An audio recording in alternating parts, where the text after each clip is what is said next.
વારંવાર વીજ પુરવઠો ખોરવાતા ગોધરાના નાગરિકો પણ રોષે ભરાયા છે। સિનિયર સિટીઝન ગ્રુપે આજે અલગ અલગ પ્લેકાર્ડ સાથે એમજીવીસીએલ કચેરી પર સૂત્રોચ્ચાર કર્યા।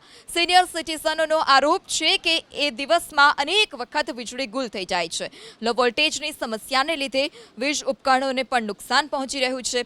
અનેક રજૂઆતો કર્યા છતાં સમસ્યાનો કોઈ કાયમી ઉકેલ નથી આવ્યો। વારંવાર વીજ પુરવઠો ખોરવાતો હોવાથી વિદ્યાર્થીઓ, વેપારીઓ અને સામાન્ય નાગરિકોને ભારે મુશ્કેલી વેઠવાનો વારો આવ્યો છે। ત્યારે આજે સિનિયર સિટીઝન ગ્રુપે એમજીવીસીએલના સિનિયર મેનેજરને આવેદનપત્ર પાઠવી નિયમિત વીજ પુરવઠો આપવા અને લો વોલ્ટેજની સમસ્યાનો તાત્કાલિક ઉકેલ લાવવા માટે માંગ કરી છે।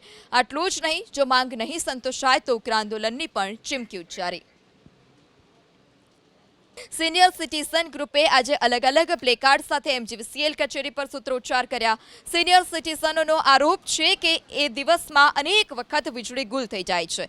લો વોલ્ટેજની સમસ્યાને લીધે વીજ ઉપકરણોને પણ નુકસાન પહોંચી રહ્યું છે।